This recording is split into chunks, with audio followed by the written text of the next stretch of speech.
Olá, sexto ano, tudo bem? Então, a professora está gravando essa aula aqui para trazer algumas considerações acerca das duas principais teorias sobre o surgimento do homem, que é o criacionismo, que é da linha religiosa, e o evolucionismo, que é da linha da ciência. Então, vamos iniciar aqui a nossa apresentação trazendo alguns aspectos gerais, onde a gente pode ver que a humanidade, em todas as suas culturas, sempre carregou esse mistério em torno do início da sua própria história, dos primeiros passos da humanidade. Então, essa angústia, esse mistério acerca da origem do homem, sempre fez parte da humanidade como um todo, sempre fez parte dos grupos humanos, correto? Então, as sociedades sempre buscaram encontrar respostas sobre a sua origem. O homem, então, sempre carregou essa curiosidade sobre si mesmo. Ele sempre buscou compreender a origem da sua vida. Isso daria um sentido para a sua própria história. Então, o que a gente precisa saber antes de entrar na religião ou na ciência, a gente precisa compreender que essa busca por entender, por compreender a origem da vida, ela sempre fez parte da história da humanidade. Tá? A humanidade, as culturas sempre olharam para o seu passado, principalmente para o primórdio de tudo, garantindo assim essa compreensão maior. Se sabemos a nossa origem, podemos então compreender a nossa vida, compreender o cenário em que estamos e assim progredir rumo a um melhor progresso, a um melhor desenvolvimento a respeito de nós mesmos, tá bom? Então, parece que sempre fica faltando alguma coisa, fica sempre faltando uma lacuna quando a gente olha para o nosso passado a respeito da origem da humanidade. Então, essas questões sempre fizeram parte do homem, da cultura e das sociedades. Antes, vamos sempre ter a religião. Então, antes, desde a pré-história, nos primeiros grupos humanos, nas primeiras civilizações, até ali no decorrer da Idade Média, com a presença forte da religião na sociedade, nós teremos a presença desse viés religioso, desse viés místico, onde vai estar trazendo, então, uma narrativa sobre a origem da humanidade.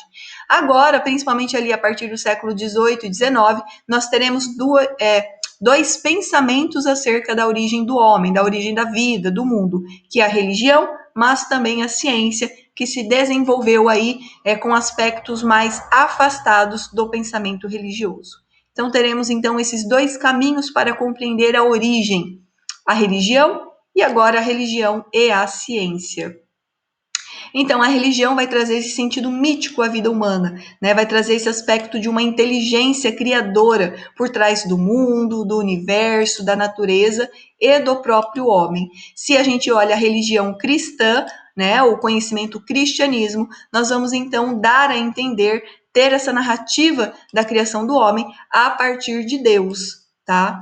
Se a gente lembrar que existem outras religiões, vamos estar lembrando também que cada religião vai trazer, então, a sua narrativa mítica. Se a gente tem as religiões da América pré-colombiana, vai ter uma narrativa mítica sobre a origem do homem. Se a gente olha as civilizações antigas, elas também vão utilizar a sua religião para estar falando da origem do homem, e assim sucessivamente. Quando a gente olha o cristianismo, que é a religião específica que a gente traz para a nossa aula, a gente vai estar, então, trazendo a criação através de Deus, que é através do livro sagrado da narrativa bíblica, Esse livro sagrado aí que vai trazer, então, a história sobre a origem do homem e a origem do universo. Quando a gente olha a ciência, nós estamos olhando um outro tipo de trabalho, uma outra narrativa, com outras características. Estamos aqui agora onde o homem vai encontrar suas respostas, Os valores e as ações humanas estão juntos nesse trilhar de descobertas de possíveis verdades. Então, você vai ter o empirismo, você vai ter a prática, a questão do laboratório, da análise e da observação. Aqui nós teremos os questionamentos. Enquanto na religião você tem a aceitação, no mundo da ciência você tem o caminho da crítica, você tem o caminho da análise e você tem o caminho, então, do questionamento, daquele cientista que está lá no laboratório, que está na natureza, registrando, anotando. Então, é um trabalho voltado para a prática, para a observação e para a análise. Então, a gente traz esses dois caminhos, a respeito da origem do homem, tanto a religião quanto a ciência. A religião no sentido de aceitação, onde você vai ter uma verdade que vai ser aceita, ela não precisa ser investigada, e do outro lado você tem a ciência que parte principalmente para os questionamentos, para a dúvida e para o trabalho do empirismo, para a prática, para a observação. Então são essas duas visões acerca da origem do homem, como também da própria natureza em si. Então a gente olha o criacionismo, né, que é dentro da linha da religião, que vai trazer o sentido da narrativa e da existência de uma inteligência divina por trás da criação do mundo. Se a gente olha a religião cristã, a gente vai ter então como livro mais importante o livro da Bíblia, onde vai estar trazendo a narrativa e a história da criação do homem, onde Deus seria o criador e o homem seria a obra de Deus, né, onde o homem seria uma criação divina. Então, estaria presente essa inteligência divina na criação do homem. O livro sagrado é a Bíblia e o homem, então, é um ser criado segundo a vontade de Deus. O homem, então, nasceu pronto, sem necessidade de mudança, pois ele, de acordo com a narrativa religiosa e a narrativa cristã, foi uma obra já criada em forma perfeita, não havendo então necessidade de transformação e muito menos de evolução, no sentido de mudar o seu corpo ou se adaptar ao meio, correto? É claro que o homem evolui fazendo coisas melhores, mas o sentido do seu corpo físico seria o mesmo corpo físico lá desde a criação do homem. E aqui a gente segue também para outras narrativas, né? Se a gente for lembrar que existem várias religiões, cada religião aqui vai trazer a sua narrativa sobre a criação do homem, sobre a criação da natureza. Aqui a gente tem o deus Brahma, que segundo a religião hinduísta, foi o grande criador do universo e dos homens. Temos também a presença da tradição celta, onde também vai estar trazendo a narrativa sobre a origem da humanidade e da natureza em si. Que todas elas têm em comum é a teoria do fixismo, essa palavrinha que está aqui no canto da nossa tela. Essa palavra fixismo é uma das características do pensamento religioso. O que vai dizer o fixismo? Justamente que não há necessidade de mudança. Justamente aquela obra criada é perfeita porque existe uma inteligência divina por trás dela, seja o Deus do cristianismo ou seja os deuses de outras religiões, e por isso mesmo aquela criatura não precisaria passar por um processo evolucionário. Diferente da ciência, que vai trazer a teoria do evolucionismo, né? O evolucionismo, então, é uma teoria elaborada e desenvolvida por diversos cientistas, mas ela vai ganhar mais destaque a partir do século XIX, com cientistas importantes da época, trazendo, então, Lamarck, que foi um grande cientista, mas não substitui, não vai dominar o mais famoso cientista do século XIX, que deixou a sua marca aí para a questão da ciência. Foi Charles Darwin, que em 1859 publicou a sua grande obra A Origem das Espécies. Então, toda a teoria evolucionista parte, então, do pensamento de Darwin, onde a base para sua teoria é a questão da seleção natural, onde os seres mais adaptados ao meio teriam mais chances de sobrevivência do que os adaptados, e esses mais adaptados deixariam um número maior de descendentes, dominando então os territórios, dominando então o cenário da natureza. Aqui a gente tem duas diferenças, né? O fixismo, que é uma característica da religião, e o evolucionismo, que é uma característica da ciência. O fixismo vai falar que aquela obra criada vai permanecer do jeito que está para sempre, a borboleta amarela será sempre amarela, a borboleta branca com marrom vai ser sempre assim. Já diferente, então, do pensamento do evolucionismo, onde vai ter aí um processo de adaptação, a borboleta que melhor se adaptar, a borboleta que melhor se adaptar ao cenário, àquela natureza, por exemplo, vai ser a que vai ganhar, vai ser aquela que vai ser mais adaptada e ela vai permanecer por mais tempo, então, sobrevivendo àquele cenário que foi imposto por meio do processo de seleção natural. Então, essas são duas características muito importantes. O fixismo vai trazer que as espécies são permanentes, são perfeitas, imutáveis, ou seja, elas não mudam e elas são independentes umas das outras. Você tem o cachorro de um lado, o macaco do outro, o homem do outro, cada um, então, tendo o seu processo de criação. Afinal, né, você vai ter uma organização imutável, bem dividida para a teoria do fixismo. O fixismo é uma teoria que faz parte da geração espontânea, do criacionismo, né, que traz a questão da religião, e do catastrofismo também, como três ramos, então, para a origem da humanidade, do cenário, da vida e do próprio homem, tá? Então, o fixismo não é só religioso, mas ele também faz parte de outros pensamentos a respeito da origem da vida. Uma dessas teorias é o criacionismo, que está ligado à questão religiosa. Deus fez os animais de um jeito, o cachorro, o gato, o cavalo, o macaco, e depois fez o homem, todos de formas separadas. Então, essas são as características do fixismo.